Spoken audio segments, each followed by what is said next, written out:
मजहर Abbas senior तज्जियाकार और मारूफ सहाफ़ी अपने एक ताज़ा कालम में कहते हैं, थी खबर गरम के गालिब के उड़ेंगे पुर्जे, मगर फिर काल आ गई और तमाशा न हुआ। वैसे भी सख्त सर्दियों में खासतौर पर इस्लामाबाद में गर्म खबरों का अपना ही मज़ा होता है।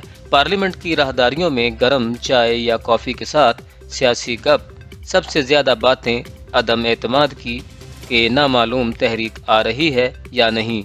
मिनी बजट तो खैर पास होना ही था, मगर दिलचस्प अमर ये रहा कि जिसे शिकस्त हुई इसके चेहरे पर मुस्कुराहट थी और जिसे फतह हासिल हुई वहाँ परेशानी नुमाया थी। ऐसे में दूर कराची में बैठा मैं ये सोच रहा था कि अगर डेस्क बजाने की बजाय 2 मिनट की खामोशी अवाम को महंगाई तले मारने पर इख्तियार की जाती तो बेहतर होता। अब कुछ लोगों का ख्याल है कि दोनों तरफ हुकूमत और अपोजिशन अराकीन की सब मुश्किल एक नामालूम काल ने आसान कर दी। जिन्होंने आस्तीनें चढ़ा ली थी और गुस्से में थे, उन्होंने नीचे करके बटन भी लगा लिए। मैं फिर सोच में पड़ गया कि जो सियासतदान एक काल के फासले पर होते हैं वो सियासत क्या करेंगे। इस सिलसिले में 2 मज़े के वाक़यात आपको सुनाता चलूँ। ये गालिबन पिछले साल की बात है कि जब पाकिस्तान तहरीक-ए-इंसाफ और पाकिस्तान मुस्लिम लीग काफ में काफ़ी कशीदगी चल रही थी। एक दिन वज़ीर आज़म इमरान खान ने हुक्मरान इत्तेहाद के अरकान पार्लियामेंट को डिनर की दावत दी, तो इसी रोज़ काफ लीग से ताल्लुक़ रखने वाले विफाकी वज़ीर जमशेद चीमा ने भी अरकान को डिनर पर बुला लिया, जिसमें कुछ अपोजिशन के लोगों को भी दावत दी गई थी। इत्तेहादियों में से बलूचिस्तान से ताल्लुक़ रखने वाले एक रुकन ने, जिससे जामिया कराची के ज़माने से ताल्लुक़ रहा है, मुझे फ़ोन किया, यार मजहर ये बताओ मामला कितना गड़बड़ है। दावत दोनों तरफ से है। मैंने अज़राह मजाक कहा, कॉल करके पूछ लो, दोस्तों को एतराज़ तो नहीं। थोड़ी देर बाद इसका दोबारा फ़ोन आया। उन्होंने कहा है कि आप दोनों जगह जा सकते हैं। मेरी हंसी छूट गई कि मैंने तो एक जुमला फेंका था और इसने कैच कर लिया। दूसरा किस्सा ज़रा संजीदा सा है और इसका ताल्लुक भी बलूचिस्तान से ही है, और वो मेरा जामिया कराची का साथी मीर हासिल बिजन जो मरहूम था। ऊपर वाले का नाम मैंने इसलिए नहीं बताया कि इसने मना किया था।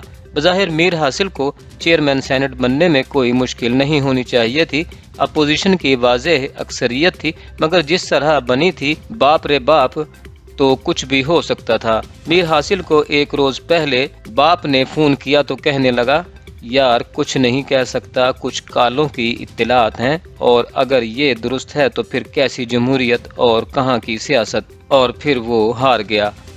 लेकिन इलेक्शन ही नहीं, ज़िंदगी की बाजी भी हार गया। मगर इस रोज़ जो उसने तकरीर की वो बहुत सौ की आंखें खोलने के लिए काफ़ी है। अब ये अरकान भी क्या करें, सर्दियों में वैसे भी आंख देर से खुलती है, लिहाजा सियासी गपशप तक इनकलाब की बातें ठीक, मगर हमारी सियासी तारीख बताती है कि लॉन्ग मार्च हो या धरना, अदम एतमाद की तहरीक हो या एतमाद लेना, इलेक्शन से ऐसी कोई EVM से हो या RTS मशीन इजाद नहीं हुई जो इलेक्शन से पहले और बाद में कालों को रोक सके।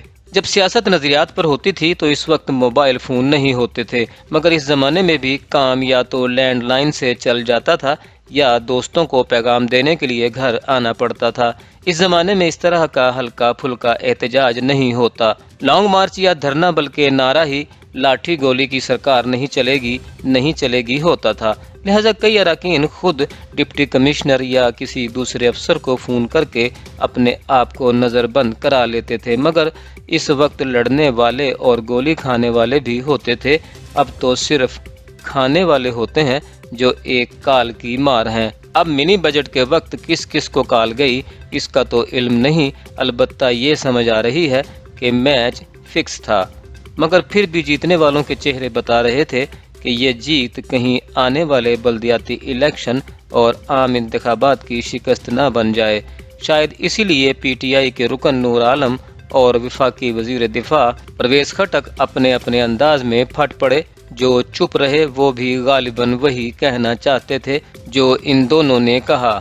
अलबत्ता जब तक काल आ रही है तब तक समझ लें, ना कोई ढील दी गई है ना कोई डील हुई है। बस इतना जरूर है कि बातचीत के दरवाजे खुले हैं और शायद किसी सतह पर हो भी रही हो। यहाँ तब्दीली आने के कुछ इशारे हुआ करते हैं। बस आप इतना समझ लीजिए कि अगर परिंदे एक शाख से दूसरी पर जाना और बैठना शुरू कर दें तो समझ लें कि हवा का रुख तब्दील हो रहा है। अब अगर हर दूसरी हुकूमत का साथ देने वाले अब तक वजीर आज़म इमरान खान का दिफा करते पाए जा रहे हैं तो मामला अभी इतना ख़राब नहीं हुआ जितना हमारे बाद सियासी अकाबरीन या तज्जिया करने वाले दोस्त समझ रहे हैं। हाँ, इतना ज़रूर हुआ है कि घर के अंदर की आवाज़ें बाहर आना शुरू हो गई हैं। क्रिकेट के मुकाबले में सियासत में कप्तान भी अपना एम्पायर चाहिए। बस यही एक नुक्ता है जिसने पूरे इस्लामाबाद में हर तरह की अफवाहों का तूफान बर्पा किया हुआ है। रह गई बात अपोजिशन की तो इसका दारोमदार भी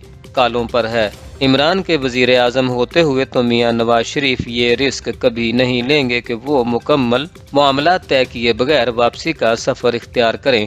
वैसे भी अब तक उन्हें इतनी जल्दी भी नहीं। पार्टी इनकी मुत्तहिद है और भाई बहरहाल मुंतज़िर है कि मुश्तरका इशारा कम मिलता है। अगर मामलात इतने भी सादा नहीं और रुकावट सिर्फ इमरान नहीं, कुछ अपने भी हैं और बेगाने भी। देखते हैं लॉन्ग मार्च होता है या नहीं, मुश्तरका अपोजिशन का होगा या मुंतशिर हिज़्ब इख्तिलाफ का। वज़ीर आज़म इस लिहाज से खुशकिस्मत हैं कि इनके सामने एक ऐसी अपोजिशन खड़ी है जिसमें इलेक्शन जीतने की सलाहियत तो है, जो ज़िमनी और बल्दियाती इलेक्शन में नजर आई, मगर हुकूमत गिराने की सक्कत नहीं, क्योंकि चलती वो भी टेलीफोन कॉल पर ही है। अभी कप्तान के फ़ोन सिग्नल ऐसे ख़राब नहीं हुए कि लाइन कट जाए।